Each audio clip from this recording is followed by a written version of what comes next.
Guys, I just read the best story I have read in a long, long time. And I have been crying. It was so good. It brought tears to my eyes. You know how sensitive I am anyways. It don't take much for me to cry, but I hope I don't start crying again when I read it to you guys. If I do, I apologize, and I hope I got all the makeup off from under my eyes. It was just so beautiful. I just wished everyone would act this way as this woman and this man, and God would be proud of all of his children. It'd be a perfect world.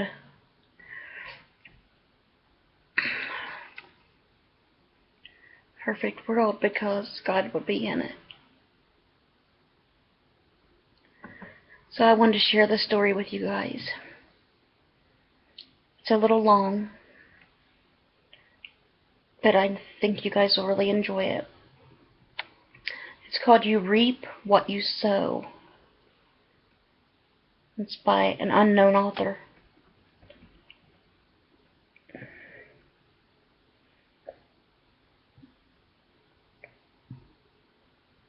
Excuse me.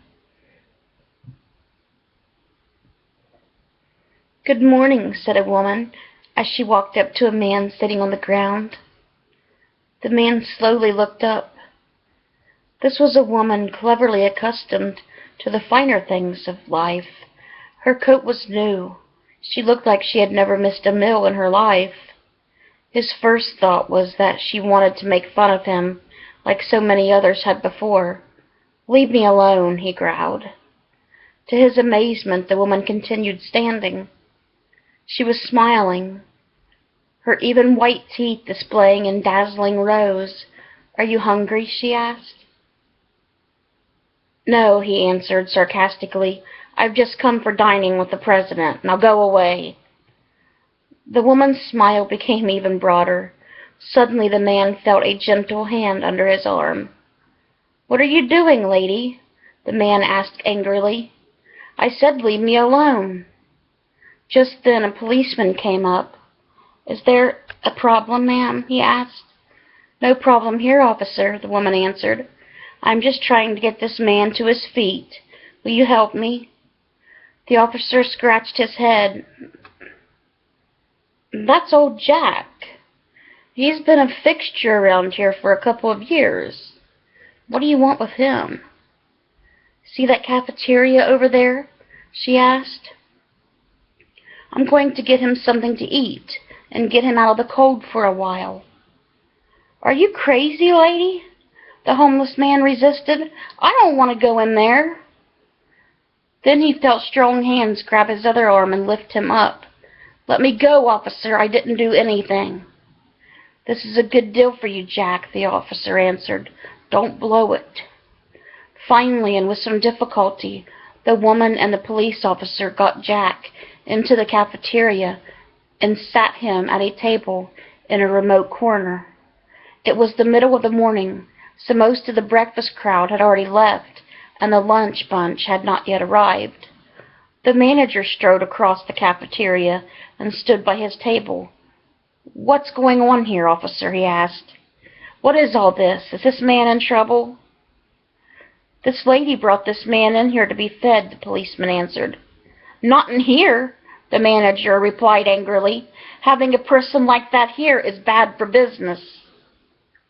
Old Jack smiled a toothless grin. "See, lady? I told you so. Now if you'll let me go, I didn't want to come here in the first place." The woman turned to the cafeteria manager and smiled. "Sir, are you familiar with Edie and Associates, the banking firm down the street?" "Of course I am," the manager answered impatiently. "They hold their weekly meetings in one of our banquet rooms." "And do you make a goodly amount of money providing food at these weekly meetings?" "What business is that of yours?" "I, sir, am Penelope Edie, President and CEO of the company." Oh. The woman smiled again. I thought that would make a difference. She glanced at the cop, who was busy stifling a giggle. Would you like to join us in a cup of coffee and a meal, officer? No, thanks, ma'am, the officer replied. I'm on duty. Then perhaps a cup of coffee to go? Yes, ma'am, that would be very nice. The cafeteria manager turned on his heel. I'll get your coffee for you right away, officer. The officer watched him walk away. You certainly put him in his place, he said. That was not my intent, believe it or not. I have a reason for all of this. She sat down at the table across from her amazed dinner guest. She stared at him intently. Jack, do you remember me? Old Jack searched her face with his old eyes. I think so. I mean, you do look familiar.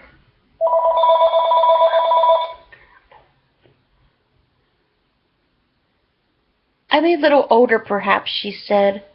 Maybe I've even filled out more than in my younger days when you worked here, and I came through that very door cold and hungry. Ma'am? The officer said questioningly. He couldn't believe that such a magnificently turned-out woman could have ever been hungry. I was just out of college, the woman began. I had come into the city looking for a job, but I couldn't find anything. Finally, I was down to my last few cents and had been kicked out of my apartment. I walked the streets for days. It was February, and I was cold and nearly starving. I saw this place and walked in on the off chance that I could get something to eat. Jack lit up with a smile. Now I remember, he said. I was behind the serving counter. You came up and asked me if you could work for something to eat. I said that is against company policy. I know, the woman continued. Then you made me the biggest roast beef sandwich that I had ever seen, gave me a cup of coffee, and told me to go over to a corner table and enjoy it. I was afraid that you would get into trouble. Then when I looked over and saw you put the price of my food in the cash register, I knew then that everything would be all right. So you started your own business, old Jack said. I got a job that very afternoon. I worked my way up. Eventually, I started my own business that, with the help of God, prospered. She opened her purse and pulled out a business card. When you are finished here, I want you to pay a visit to Mr. Lyons. He's the personnel director of my company. I'll go talk to him now, and I'm certain he'll find something for you to do around the office, she smiled. I think he might even find the funds to give you a little advance so that you can buy some clothes and get a place to live until you get on your feet. If you ever need anything, my door is always open to you. There were tears in the old man's eyes. How can I ever thank you? He said. Don't thank me, the woman answered. To God goes the glory. Thank Jesus, He led me to you. Outside the cafeteria, the officer said to the woman,